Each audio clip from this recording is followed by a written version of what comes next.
Into the wild I'll go, and into the wild I am. It's been a while, freedom child, since I left my roots back home. Into the wild I'll go, and into the wild I am. It's been a while, freedom child, since I left my roots back home. Welcome to the Freebirth Society podcast.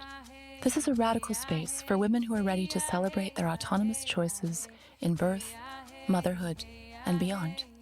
Together, we'll learn about wild birth through personal narrative, we'll explore the politics of birth, and we'll analyze everything that relates to our lives as women from a feminist perspective. Here's your host, Emily Saldea. It's been a while, freedom child, since I left my roots back home. If you're like most of my listeners, you are devouring these episodes, fascinated by the women's stories, and wondering if you could do this too. Do you wish that you had a step-by-step strategy for how to actually plan and manifest your free birth? Our complete guide to free birth is the #1 course for free birth, and we made it for women just like you. It's a self-guided, online, intensive course that will teach you everything we think you need to know about how to birth freely and in your power. We'll take you all the way from unpacking industrial care to what DIY prenatal care looks like, how to pick and prep your support team, what to expect, look out for, and how to shift when more support could be needed. Yes, we'll cover the what ifs, how to prevent complications, and how to orient your entire life towards a powerful birth. So head on over to freebirthsocietycourses.com now and take the first step towards the birth of your dreams.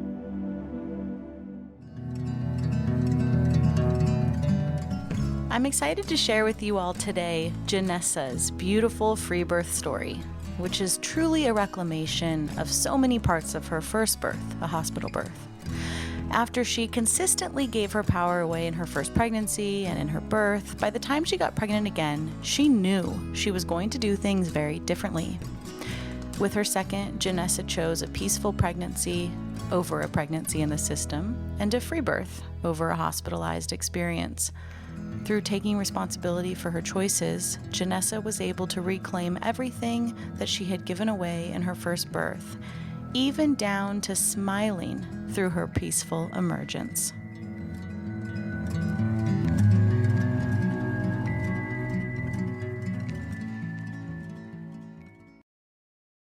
Beautiful. My name is Janessa Liu.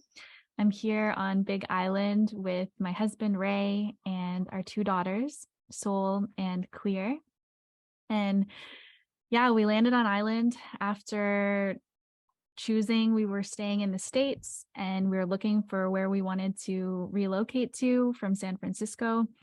And we even looked into potentially North Carolina with you and multiple states. And then synchronistic events led us here. And we were looking to build intentional community, whether that's living on land with others or joining a community. And so what we're doing here is building a retreat center in our home. And we're in a yurt and we live as a family in this yurt with two king size family beds together. And then we have a tree house and we have other structures to have retreats and stay with us. Yeah, and after the RBK school, I launched my own business, heartwombmother.com, and I support women in getting intimate with their inner world, with their lives, with their experience, and also as a radical birth keeper. And I'm actually serving women now on island, birthing outside of the system. And when you read my page about what it can be like from conscious conception through to wild pregnancy and birth the way that you dream and nourishing postpartum, it's really about using that experience to come into the body and to have this transcendental spiritual experience. And yeah, I'm getting to do that with women now and walk with them. Good. Yay. I'm so proud of you. Can't wait to hear more about your birth stories that kind of bring you up to this point, right? So yeah, love that. I'm so proud of you. I love the reality of how many women have used the school to pivot into authentic birth work. And so many women, the majority of the students are like, yeah, but like I probably won't find anyone, and it'll probably be, no one wants it in my area. And you're living proof that it's absolutely true. So take us to the beginning with your first kiddo or your first pregnancy, and who were you then, and what did that pregnancy and birth look like? Oh my gosh, the who were you then? What's so interesting is I still don't have my cycle back from this pregnancy, and she's 15 months. And with Soul J, the firstborn, I also didn't get my cycle back until 30 months after conception. So just under 2 years for her. And the way I related to blood and to my cycle back then, like I didn't even call it a cycle. I just call it a period. And I related to it as, that thing that happens every month. And we did have a conscious conception. So my awareness was there in that first pregnancy in that way. And it was the whole aspect of conscious conception was Ray had already wanted kids and I wasn't ready yet. And then there became a time where I was ready. And so then we were intentionally allowing ourselves to try. And it was and that just kind of shifted. It just happened. Like all of a sudden I realized, okay, I'm ready. And it was our 18-year-old dog's birthday weekend. Party weekend. Yeah.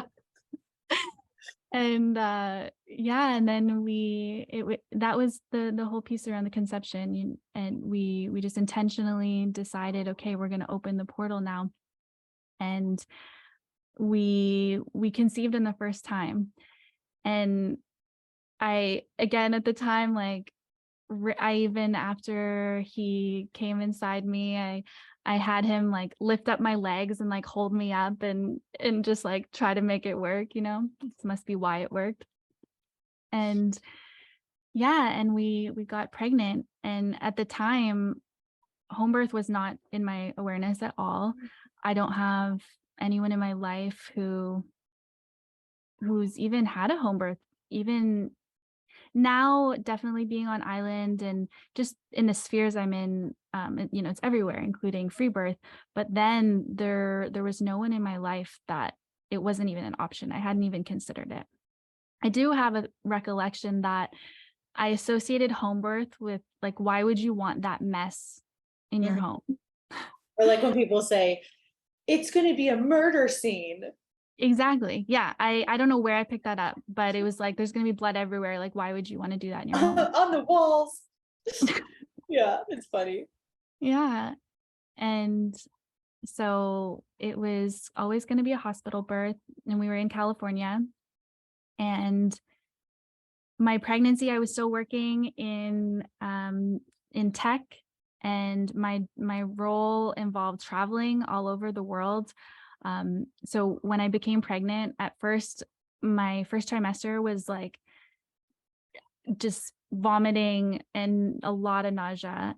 And and I was really fully in the system. And so I was taking like the sleeping pill that they get you to do with like vitamin A combo. I don't know, Unisum. Yeah. Taking that regularly every day, and just puking after getting off the subway. I'm just loving the 180 of your life right now. This is hilarious. Like now you're in this like golden angelic light in a yurt on Big Island. It's so amazing. Yeah, dramatic. And it was all like through the journeys of the births too. And like having the second pregnancy guide, like, okay, we want to find this new home to land. So yeah, and it was really rough. And I remember thinking like, oh gosh, I thought I wanted more kids, but if this is how it is, like not gonna do it again. And then just being in the system, I developed like all these major fears around how my weight gain was happening. I remember being in one of my prenatal sessions, and my dot in first trimester was like way off the curve at the beginning and gained a lot really quickly. And then having the OB, the woman, just straight up like look at me with a glare and ask, "Are you sure you're not eating too many desserts?" Ew. Yeah, I burst into tears. Mhm. And inside was like, yeah, I am eating too many desserts. And I don't know what I'm doing. And it was that moment, even more so, that I just really gave away all of my power and really just like fell into her lap of like, you're right. I have no idea what I'm doing.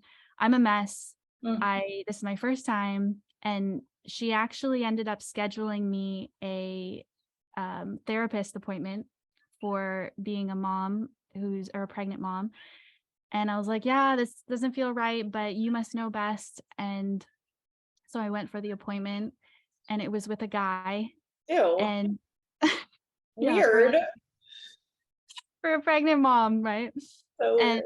he was so monotone and so creepy vibes. And I was like, what am I doing? Like, he was asking me questions about if I feel safe. And I'm like, in my body, I'm like, no, not in this moment. Like, what am I doing? And that actually was like starting to be a not total conscious awareness that there was like, this isn't resonating, because I was still giving up my power. But I was like, this doesn't make sense. And I never went back to the therapist, but I still did stay in the system. It's And really, in the with our lack of elder wisdom and, authentic midwives in our community. And, because no one we know has home birthed and everything you just said, we're so primed to fall for the predatory system. I mean, especially when the predatory system is literally the default mainstream system. It's just such a perfect combination, to set us up to do exactly what you're describing. Ugh. Yeah. yeah, yeah. And it caused so much stress. And then I brought that stress home to Ray of like, okay, we need to go to every single prenatal class that they offer and just like get it right. And we like learned about how you're supposed to eat, and I started like this little journal with like the dots of like getting all the different things you need in a day. And it was just so overwhelming and added so much stress. Mhm. And I actually ended up just like throwing it out, and I'm like, no, like this is not helping. And once I made that shift, the pregnancy got to be more of my own, and actually can see the themes that really, were true to me come through. So in the middle of working in SF and traveling, we had our annual conference, which was, I think it was in October or something that year. And my due date, because I was, in the system with the due date, the time was in December. My birthday is the 8th of December, and her due date was the 5th. And so I was really excited about that. We had our big conference in October. And so like leading up to that, I was traveling and presenting and just feeling great. And also feeling proud that I was going to head into this natural hospital birth, Mm. which I did know that I didn't want to do an epidural. I was like so into those apps, like the what to do when you're expecting, like community forums. And I was like reading like not like the Freebirth Society birth stories. I was reading like every hospital birth story I could read, Whoa. and like taking that in and learning about how to navigate within, and knowing that I wanted to still stay away from an epidural, but having in the back of my mind, like, but if I have to, of course I will. And yeah. And I learned about Pitocin. I learned that it was often like turned way too far up. And so I did have some inkling of like, okay, if I have to do Pitocin, like hopefully I get a nurse who's going to be cool with that and like not dialing it too far. And yeah, and as the birth approached, what was beautiful is I also got to include some Vipassana mindfulness retreats. So Ray and I, during Soljay's pregnancy, we were finishing a 2-year mindfulness teacher training. And so I actually got to sit on silent retreat pregnant. And it was just this deepening of really getting to go inside, not be responsible for your meals or anything, or even Ray, like he was on the retreat too, but we intentionally decided we wouldn't even like try to make eye contact. And I just got to be with Soljay and start learning how to go in and hear her intuitive kicks and communing with her. And it was beautiful. Other than for one of those retreats, I was in a shared room. So I was that pregnant lady in like third trimester, like peeing, like getting up and peeing, like, every, what felt like, multiple, like at least 3 or 4 times in the night. And yeah, so that, like looking back, I see as these pieces of, the journey, and having people be like, wow, you're not going to do an epidural. Like, oh my gosh, it's the first thing I want. And just being like, yeah, I'm going to try. And even being shy about that. Like, the goal that's like way out there that like might be possible. Yeah. Isn't it so weird how many people like this, like mindfulness, like the yoga, the yogi, the hippie that goes into the hospital? It's like such a strange cognitive dissonance that so many people carry, out of alignment with the things that like that fundamentally stands for, Exactly. So I took one of these prenatal classes and like scheduled them all in advance. They're like, get them in earlier. Won't, they'll be too full. And one was pain, labor, manage it. Yeah. Even the name, like managing the pain of labor naturally. And there's just like so much in that, like even just managing. And so that class was actually also one of those pieces of awareness that wasn't quite at the surface, but what you're saying, like that dissonance, where I was hearing from them, like doing the ice cube exercise where you like hold the ice cube, and I'm just like, and then the suggestions they had of like take your mind elsewhere, and really just being like, that's not how I would coach anyone to meet something, is like go daydream and leave well, yourself. go disassociate. Yeah, go right. Yeah. It's not go daydream, it's disassociate, which if you can't do that in the middle of labor, here's your epidural. Yeah. And so I did get to go through that class and be like, oh, everything they're saying is like everything I'm practicing. Well, and also the opposite of what I'm practicing, but it was just more confidence of, oh, okay, I know that I've been practicing on how to meet my body, how to meet sensations, how to meet thoughts and discern them. And so I was like, this is going to be an amazing natural hospital birth. And so when I got to have my 4 weeks before the due date and was off work, and one of those weeks was on that retreat, like 37 weeks, and which was wild, but really beautiful. And then we get to her due date week, and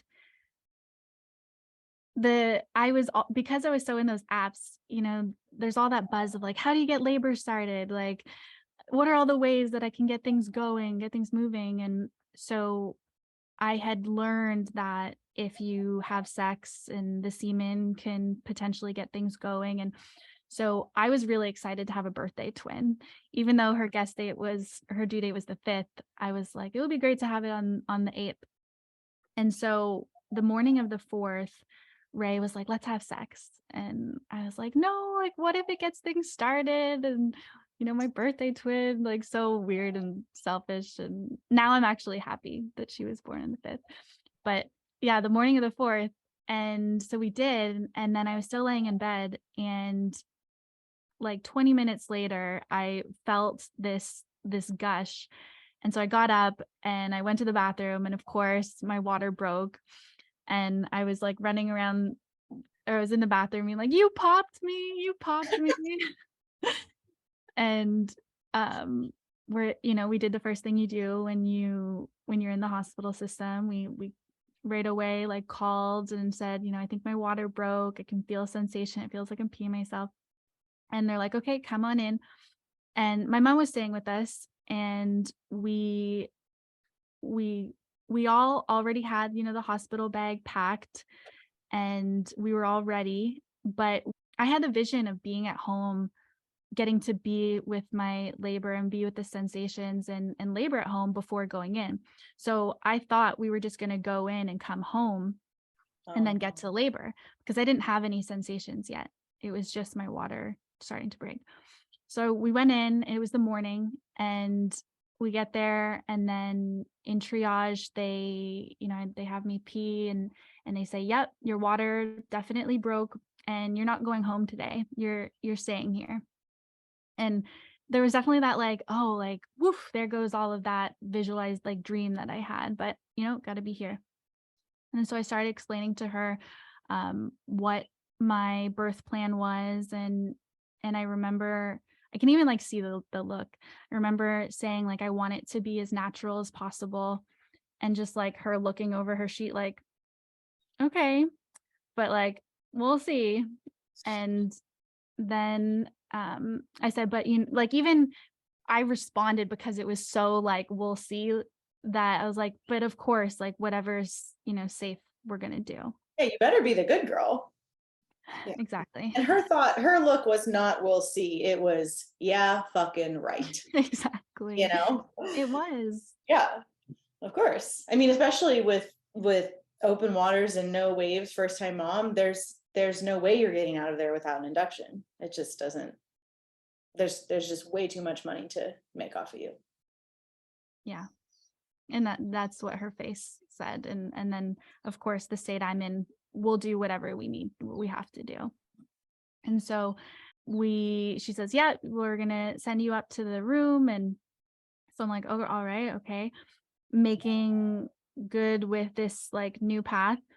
And then we get to the room. Now, one thing that I did, like, again, me thinking and true to me, was like, okay, if I'm going to be in the hospital, I'm going to make this the best environment that I can.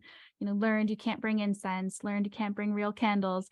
So bought like a bunch of the electronic ones, and we set the room up, and Ray brought his flute, and we just knew in a beautiful birth playlist. And so again, I thought, like, at the time, my awareness was like, this is how you do, natural birth, and no sensations yet. So those halls, like that small little square root, became like the place.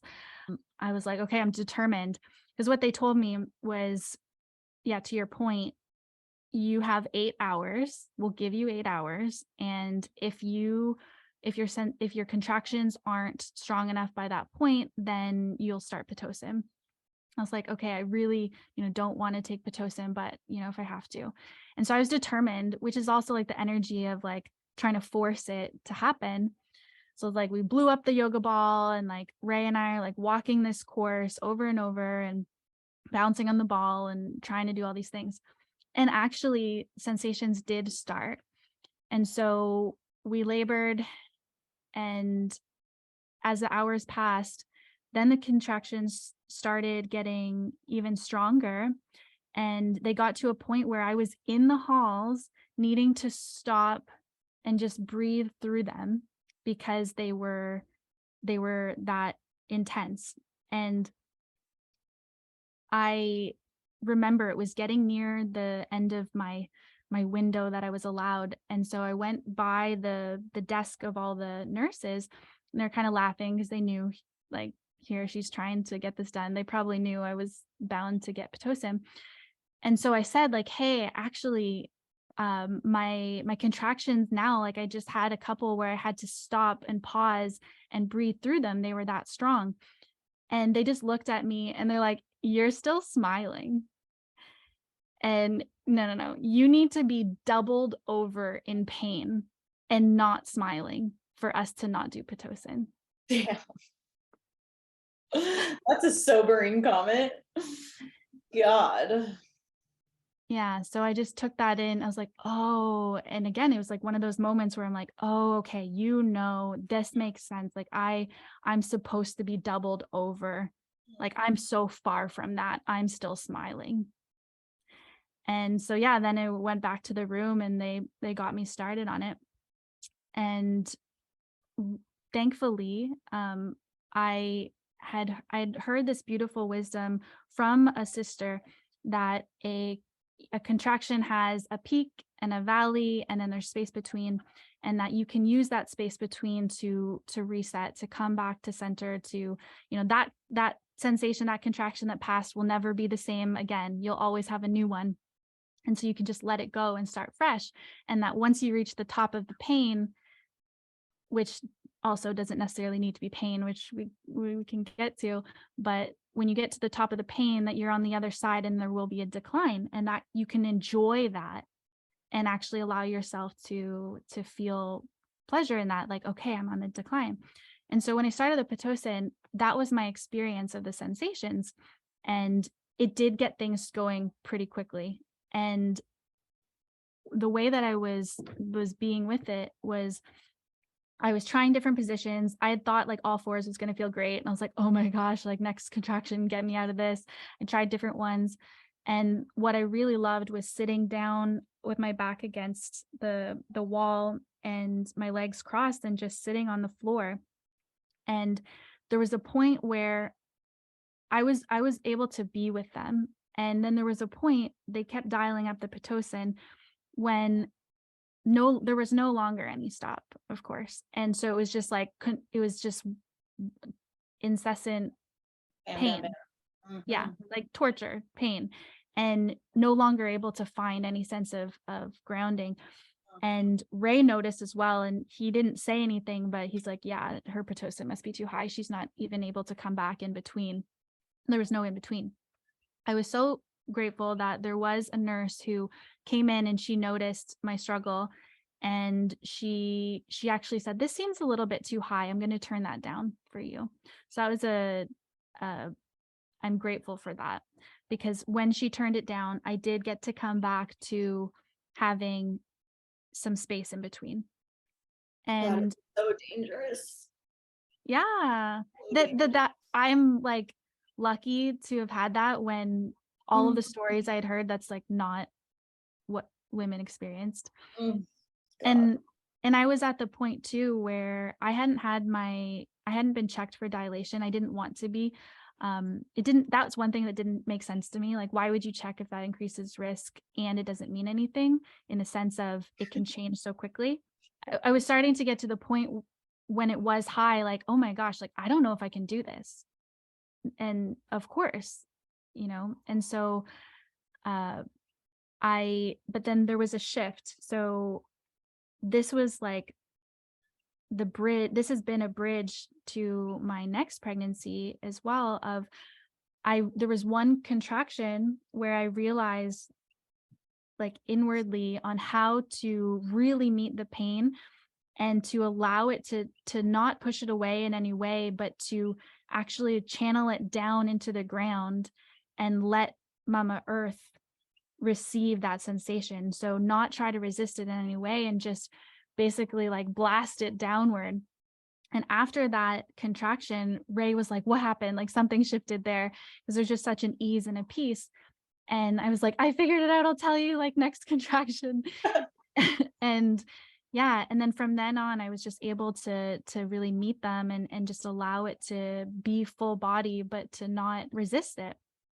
Although, again, my Pitocin was still going. So I knew, or I didn't know this, but I was really starting to feel like, okay, if this gets any more, also moving into transition, like if this gets any more intense, like I might actually do the epidural.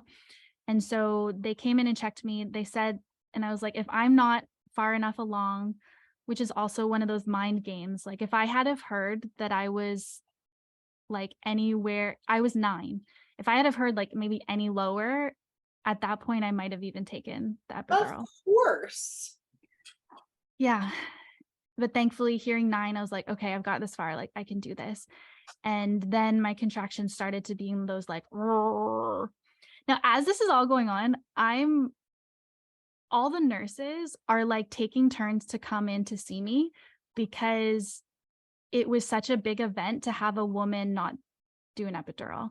And they were not used to hearing any of these sounds, and they just had such a kick out of it. And they're like, wow, this like brings us back. And I've heard, I've had nurses admit to me that when women come in saying they don't want the epidural, they ramp the pit up extra high so that it breaks them, so that they can be easier clients or easier patients. Insane. yeah, one little contrast, like when I learned in the Complete Guide to Freebirth about Pitocin impacting, like prohibiting, blocking your natural oxytocin, that was like one of the there were so many moments, but that was one of the moments I paused it and like raged. I bet. Because of that, you know. And it's like I was walking the halls having sensations that were stopping me. You were completely robbed. I mean, you were doomed from the start, being in the system. You were completely robbed of what your body was absolutely doing. Yeah, it's absolutely tragic. Yeah. And so they were all coming in and out, and then one came in and noticed that I was now starting to like make this more like grunting, like roar, and could feel like the body like wanting to push or wanting, she was, you know, moving down the canal. And so she said, okay, now it's time. Things are happening. Your things have changed. And so the midwife started to become more involved. And from then on, it was like another, okay, Janessa, like you've been guiding yourself. You learned how to be with these sensations, but it's like I gave over everything again, because I didn't know how to push a baby out. All I've been told is like, you got to push a baby out and that there's a specific way to push. And so she's like, I'm going to tell you, no, I asked, like, how do you do it? And what her and the nurses told me is, it's like you're taking the biggest poop of your life and to focus on the muscles like you were pooping, like you were really constipated, but you're going to push this poop out. It makes me think they well, obviously they have no idea what they're talking about, but like they have literally no idea what they're talking about. Like I just gave birth 6 weeks ago. I'm very close to the sensations of what it took of me. And what a weird, bizarre way to frame it. Yeah. Yeah. And like, okay, now I'm locked in, like I'm going to be that good, like do my absolute best at like blowing Giving yourself prolapse. Well, yeah. And I got hemorrhoids, and I never had hemorrhoids. Of course you did. Yeah, of course. It's a hemorrhoid recipe. Yeah. Oh God. Okay. So your little sweet first time mama self is like, tell me what to do. And they're like, here's what to do. Garbage. Yeah. Yeah. And I took all of it. And so, and actually beyond that, I was like intuitively not pushing for a few of the first ones, like just letting my body continue to ride them. And the midwife was pretty angry at me, and she's like, now you're just wasting contractions. If you don't push, what are we doing here? Use every contraction to push. Oh my God. So for the next 3.5 hours, I used every contraction to push. And it's like 3.5 hours of that. And yeah, a lot of me wonders, like, you know, what would that have been like if I had have just listened to myself? And so pushed, like the photos. I also did have oxygen mask. I don't remember consenting to that. They put it in catheter. I did not even know that happened. I found out later. Oh. Yeah, because I hadn't peed, and I did tell them like I haven't peed. And so instead of like working with me to try to get me to pee, yeah, that happened without asking. And there, yeah, I didn't know I had the oxygen until I looked back in photos, and like all the photos of the 3.5 hours, I'm just like in such pain. I'm like pushing with my absolute might, because that's what they told, breaking blood vessels in my eyes. My face is all puffy by the end. Just like such a contrast. And yeah, and then the whole time the midwife was like using her hands to hold the openings in certain ways. And I remember feeling so grateful after, being like, thank goodness I had you there to make sure the baby came out right. And when she finally emerged, she like told me to stop and then took the baby. And then it's, you know, you of course know this, like as soon as the baby's out, like all the energy in the room is just like, and so we had said in advance we wanted Ray to be, you know, if he can even catch the baby or if he can be the one to give the baby to me. That all didn't happen. We actually hear in the video, it's like, excuse me, daddy. And it's just like all the rush. And he does get to cut the cord, which we thought, you know, delayed clamping. It was like literally 2 minutes after. When they put, might have been less, when they put her on my chest, I was aware and with it enough that I got to have a really special moment. And I said, hello, bear, which is actually what we called that 18-year-old dog. So she immediately got his nickname. And he passed away 2 months before she came. And so like I had that awareness, but I was still so disoriented from just being in it for the time. And without saying anything, literally minutes after, within 5 minutes, it was probably 4 minutes, there was a hand going up. First, they started the fundal massage, and that was so painful. And I was like, what's happening? And then they went up my yoni and started scraping the placenta off the wall. So I had no chance to actually birth it naturally. And that was excruciating. That was like, I was just in so much pain. There was no natural piece of that at all. Didn't get to see the placenta, and they whisked it away. And yeah, that was the first birth. So we did the hospital thing. We stayed there, and we felt so accomplished. Like, okay, now we understand what labor means. A woman just needs to take and work. And thank goodness we have, you know, midwives to make sure that they come out and safely. And so proud that I had a natural birth. Which makes no sense. I also didn't recognize the placenta thing until watching Complete Guide. That was another like, oh my gosh. Yeah. Oh, sick. Yeah. Right. That's the sickest part, is to emerge feeling so victorious. You know, it makes me think about like, I'm not specifically talking about you. I'm obviously making an observation about the whole result of our society, but like, you know, women who think they're into BDSM, you know, so that they have the air quotes power to be abused. It's so twisted and sick, but it's the reframe that victims often will make to survive within a system where they're being completely gaslit. Mm-hmm. It's so painful. Right. Of course. Yeah, of course you're stoked. You made it out without an epidural, right? And the bar is so low. It's like you did the thing and you have this beautiful baby. It's so painful. It really unfolds in layers, doesn't it?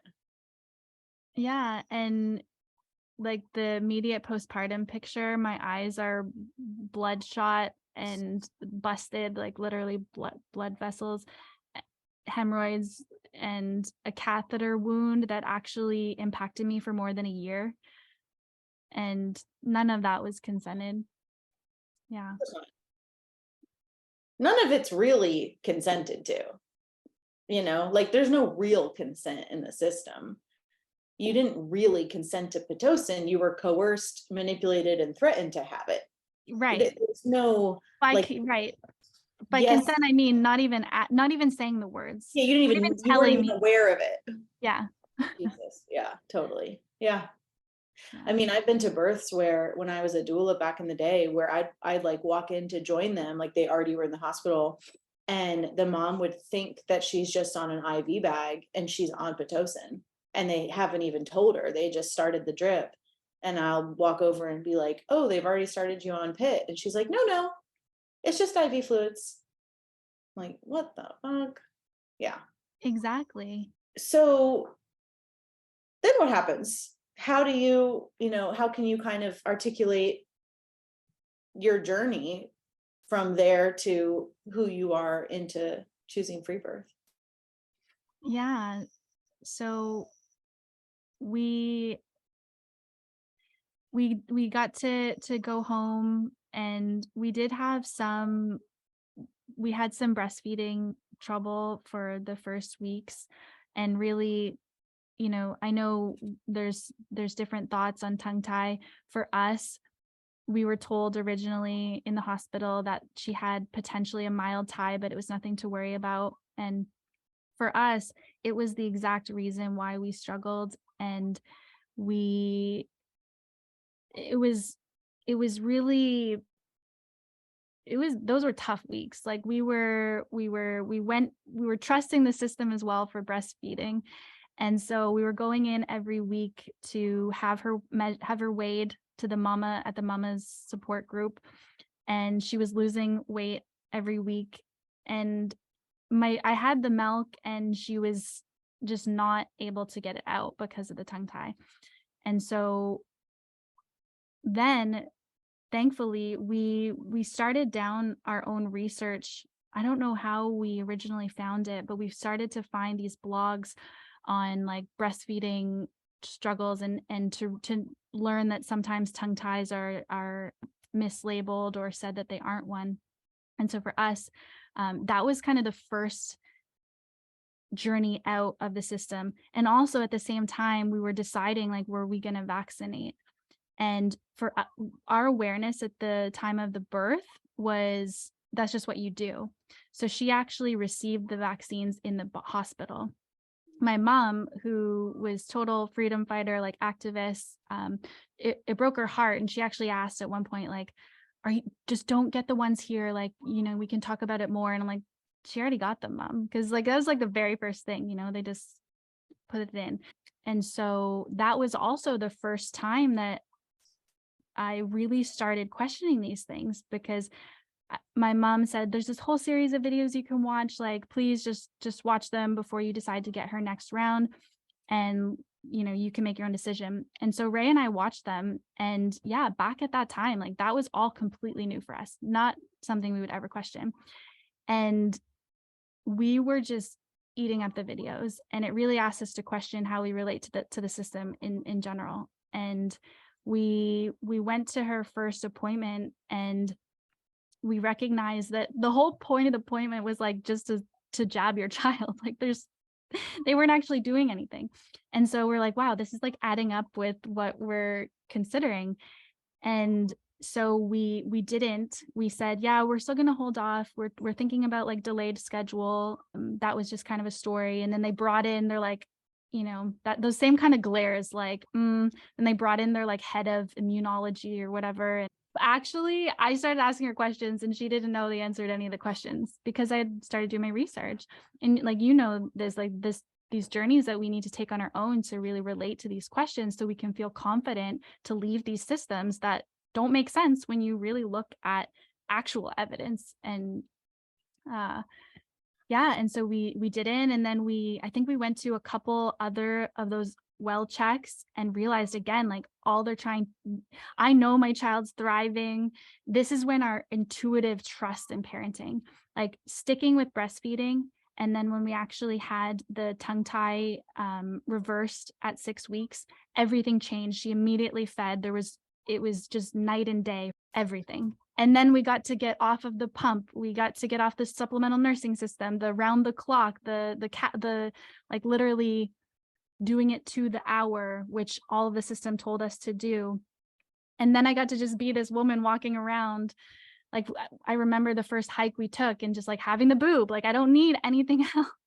And it was so easy. And so as this journey is unfolding of wow, we stuck with our gut on wanting to breastfeed, even though our parents were like, she's losing weight, and everyone's saying just do the formula thing, and da da da. Like even the breastfeeding support team were like, trying to get us on formula, and we just didn't want to. We were stubborn, and that built the resilience. And so we also completely stepped outside of taking her to any more pediatric appointments. It just didn't make sense. Like they were just checking on her ability to thrive when I know my child and she's well beyond your measured milestones. I know, it's so weird, but we're supposed to go as women, we're supposed to go to well women's visits. Like it never ends. I remember when I was pregnant for the first time, I think it was my mom was like, are you going to take the baby to a pediatrician? And I was like, no. And she was like, well, whatever. She asked me something about it. And I remember saying back then, if anything ever goes on with my baby that I am not sure about, like if something presents that's beyond what I'm familiar with and what makes sense to me and what I can intuit, there are so many people in my life that I would go to first before I went to a doctor who has never met my baby, who doesn't love me, who doesn't care what I have to say, and who's seen, 1,000 kids in a week. And that was kind of always how I approached it in the beginning. I'm way more hardcore about this stuff now, but my first pregnancy was, over 5 years ago. And I was like, I just can't imagine something will happen that I don't first understand, or that that I don't know what it is. And it's still true, she's 5 and nothing's happened.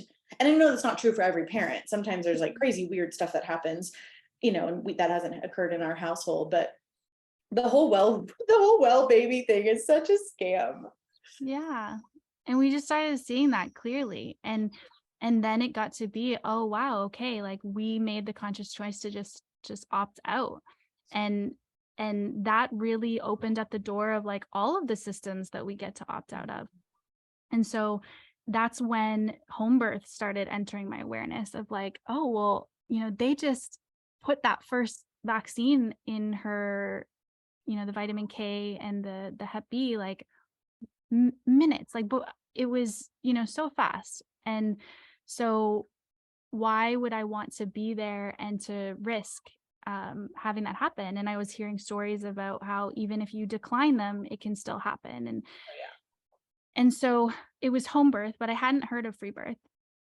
And we knew that we wanted to conceive again, and I hadn't got my cycle back, as I said, for 30 months. It was September. So Soljay was born in December, and it was after her first year, so almost 2 years, September. And we had just stopped night feeding, and I learned about fertility awareness method. And so we were charting, and I actually got to chart and witness my first ovulation. So that month in September, I got to see the thermal shift, and it was anovulatory before. And so when that happened, I actually just the other day went back into my Instagram messages and I looked to see when it was that I learned about Freebirth, because someone was sharing it on their stories and I had never heard of it before. And I actually reached out and said, thank you for sharing these. This is a completely new concept to me. We've been intuiting home birth. We weren't yet pregnant, but that happened in the same month. The first ovulation is when I learned about Freebirth Society specifically. And then in October, I had we didn't conceive, and I had a bleed, and it was so sacred because I hadn't had a bleed since before Soljay. And back then I was referring to it as like my period, just the thing that happens. And the journey of those 2 years of my life and like opting out of these systems and learning about fertility awareness method, learning, like when I first learned about that was like, again, one of those just so much grief of like, well, how am I 32, 31 and like first learning about this? Oh yeah, totally. And giving me the confidence to listen to my body and to see how those other ways that we do things are not even related to the individual. Like that's not my specific ovulation schedule. And so I got to have the bleed. I offered the blood to the earth, and it was only one bleed. And then the next month we conceived. So I've still only had one bleed. Yeah. And so when we conceived, we had been, now this is 2020. So we actually quit our corporate jobs in the beginning of that year. And we had the intention of becoming nomadic and traveling the world and like visiting other intentional communities and learning to see what we wanted. But of course, everything, the pandemic. And so we were grounded. We moved to Canada to be with my family for that year. And it was divine because it was actually the last year of my mom's life. And her health declined that entire year. And so around September was when it was really fast paced. She had cancer, and she was also not wanting to take chemo and be in the system. And it was like learning together, like seeing her health and how she was opting out, even in like such dire conditions, and me reclaiming my own sovereignty in that. And then when we conceived, we were doing FAM. And so I didn't want to take a pregnancy test. I wanted to see the temperature, for the 18 days. And it landed on the day before Soljay's birthday. So December 5th. And so we got to take a test. We did want to take the test, and we took a pregnancy test and got to share that with her. And she was still in her awareness to receive that. And she ended up passing away in January. Wow. So it's pretty magic. Like if we had have conceived any later, I wouldn't have been able to share that with her. So I really loved that. And then in January, she passed. And then it was like, okay, we don't need to figure out, like, go see all these other places. Let's just find where we're going to live. I'm pregnant now. We want to root. And that brings us to like finding Hawaii. And we didn't know where we'd be or if we would even have a home structure. It's like, you remember talking with you, like you had raw land. Like I was ready to give birth in a van or like some sort of tent structure. And actually, let me rewind. So September, when I learned about Freebirth, I was like eating it up and like, what? I didn't know this was even possible. I didn't know this existed. This is blowing my mind. And I saw that you had the complete guide to Freebirth.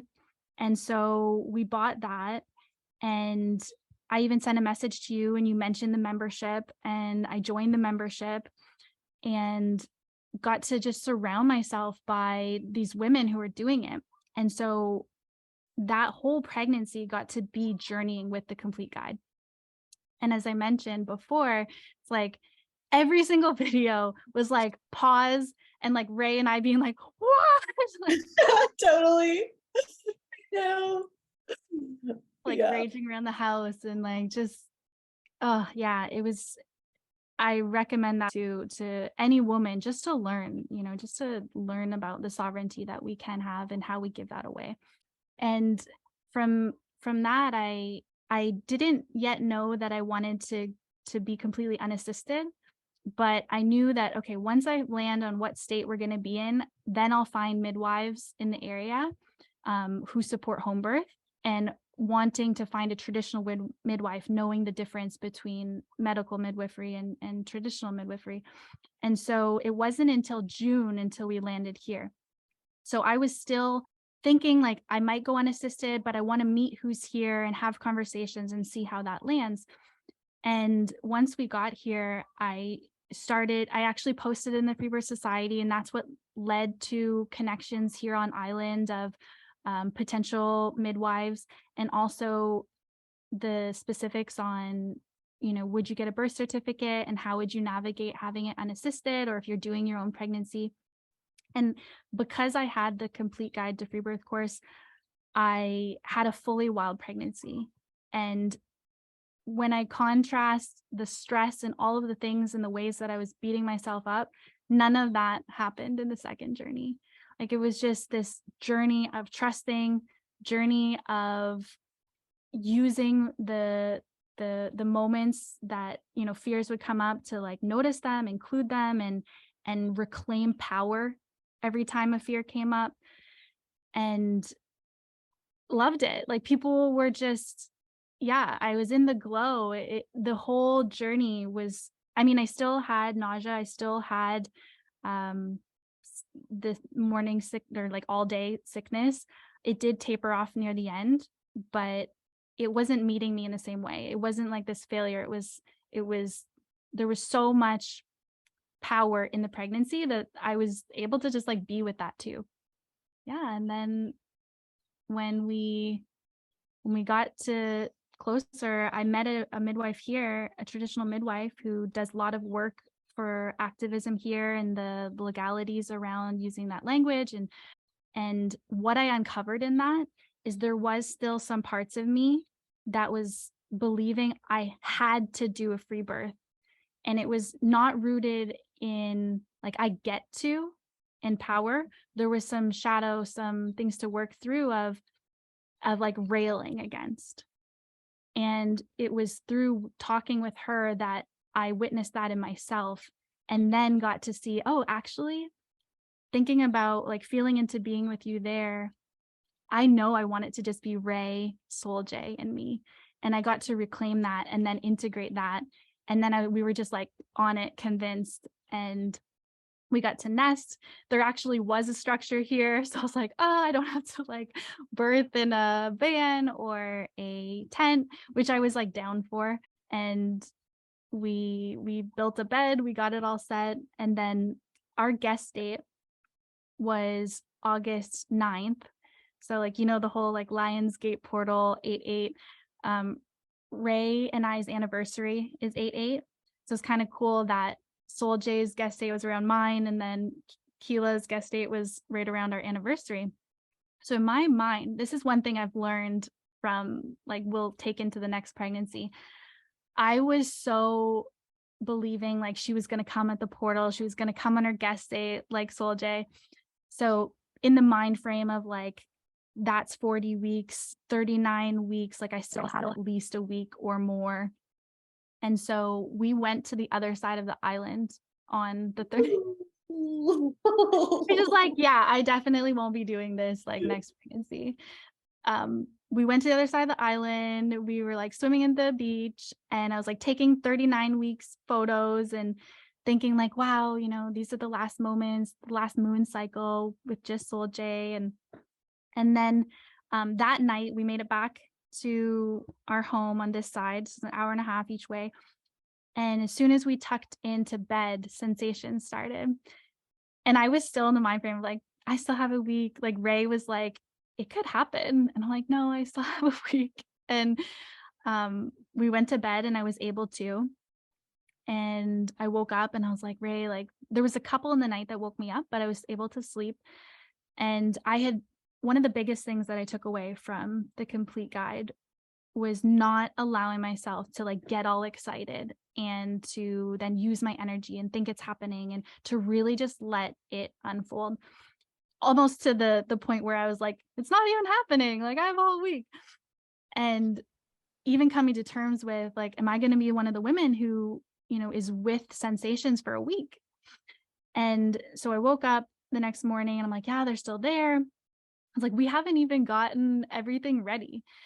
And it clued into my mind. I'm like, oh, wait, you know, often women like prepare their birth space like at least like 36 weeks, you know, and have things ready in case the baby comes. And so we went and did errands. I literally, this is also something I'm going to reclaim in the next birth.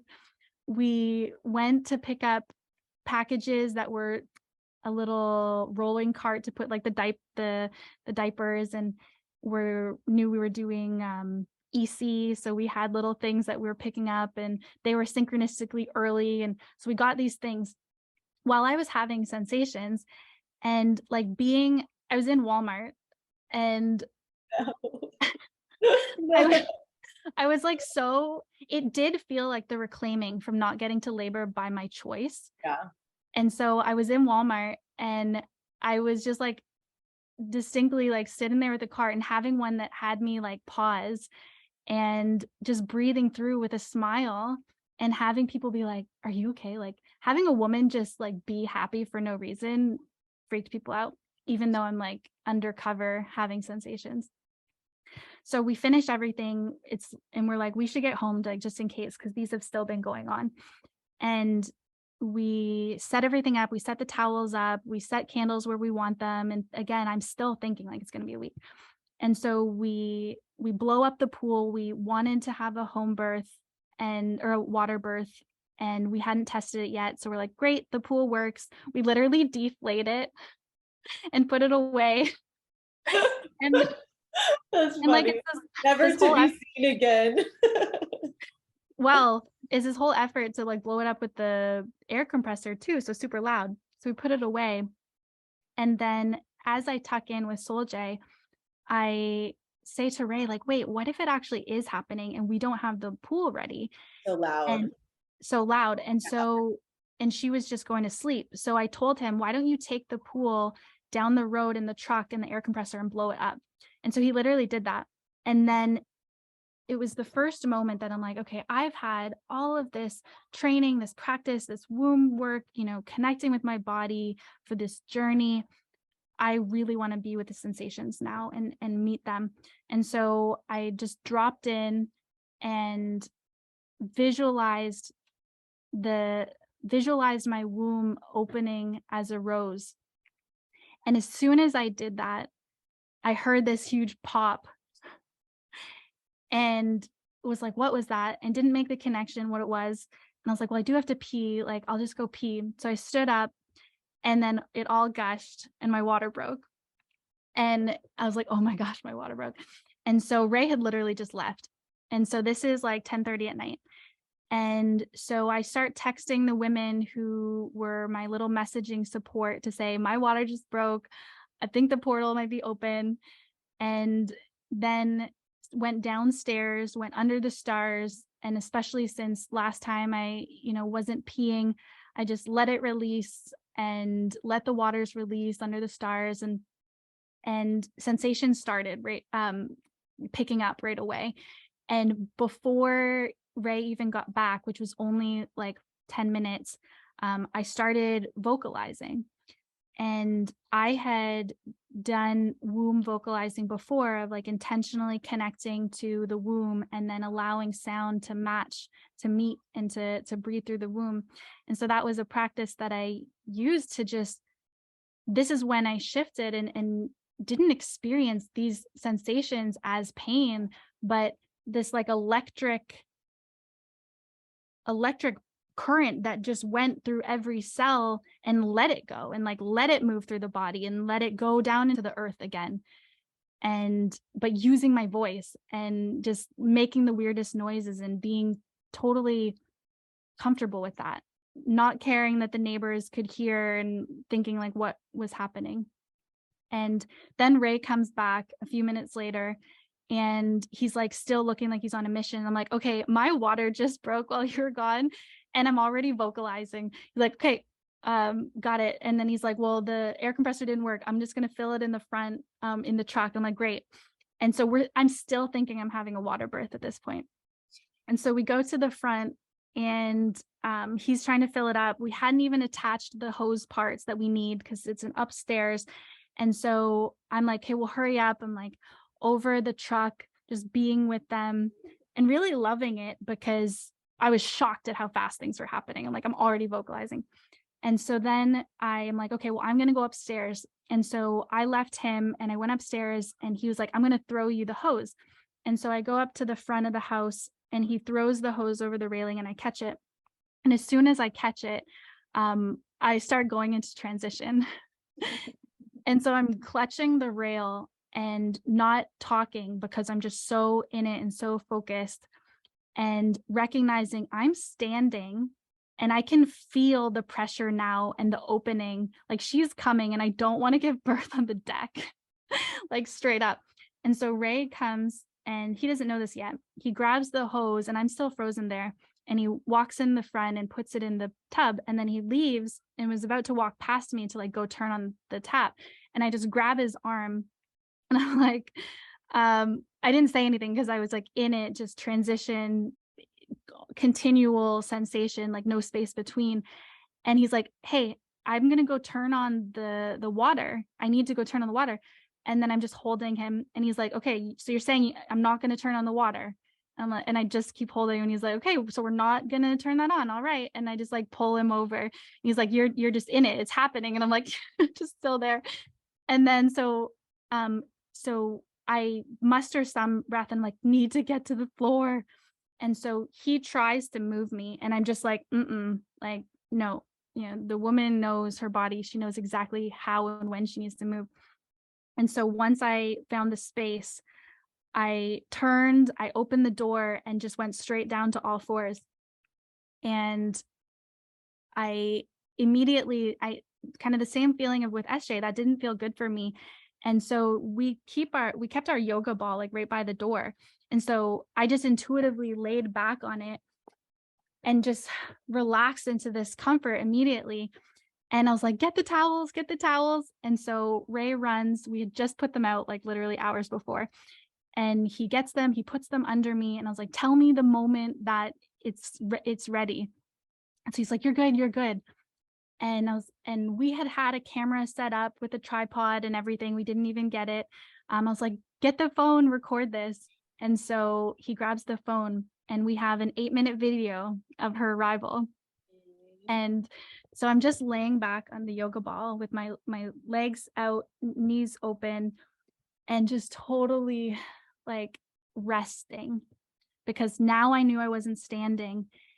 And the contrast of the two births, I remember going into it like, I'm just going to see what pushing is like. I know what coach pushing was.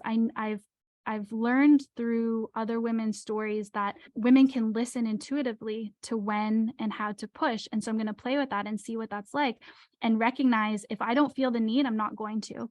And I never had the need or desire to push. And so I just laid there, and the video, I'm just breathing these really deep breaths, and just again allowing every sensation to then just move me, and breathed her as well as intuitively felt her breathe me. And it's 6 minutes within the video of just breathing. And then you notice when a sensation happens, there's like some movement in my face, and it's just like allowing the sensation and the pulse to move through breath. And then I look down and I just see like slowly she just starts emerging, and I just keep breathing. And Ray's in the video, and Soljae she had just woken up during transition. She had been asleep the whole time and then woke up during transition. And Ray was explaining to her while he's recording, like, baby's coming. And he's like, you came this way. And she's just watching the whole thing. And she's like, wow, baby's coming. And I came that way. And Ray's like, you look divine, Baba. You look like a goddess. And I'm just laying there. And there's actually smiles. And again, the contrast of being told, like, you're still smiling. And so in one breath, her head came out, and it was just her head, and she was laying there. And Ray asked me, like, are you going to catch her? Are you going to catch her? And I just laid there, and I knew that I wanted him to. And so he's like, well, I'm going to go wash my hands. He gives the phone to Soljae, and he runs over to wash his hands, like, because he had been doing the air compressing and all that. And he comes back, and Soljae is like taping her toes, being like, you hold the phone, you hold the phone. And all you hear is like the next gush, and the baby came out. And so we don't actually have her emerging. We have Soljae's toes. And then he takes the phone back, and you get the first moments of me holding her. And she was pink, and she wasn't crying. She was just there. And the guide had, again, in the stories, had assured me that we can land on earth in a peaceful way. And I just kept rubbing her back, saying, Mama's here. And then she had a first like squawky cry, and both Ray and I were just lit up. And yeah, and it was that easy in 6 minutes of just laying back, breathing. And tell me about the placenta. Right. So minutes later, again, the same time frame, mine was scraped out of me. I noticed that the after birth pains happening right away. And I told Ray, okay, get the bowl. And he ran, got the bowl. And I had the intuitive nudge of like the slightest push. It's like, I feel like if I actually just let go, it's just going to come out. But I actually held to wait for the bowl. And when the bowl was there and he told me it was good, I did the slightest twinge and it was like, and it was out. And it was that easy. And then I got to later, like, 4 days later, I communed with the placenta, and and we got to bury it out back right behind here and have a whole ritual. So good. Yeah, I love the image of you smiling, just laying back.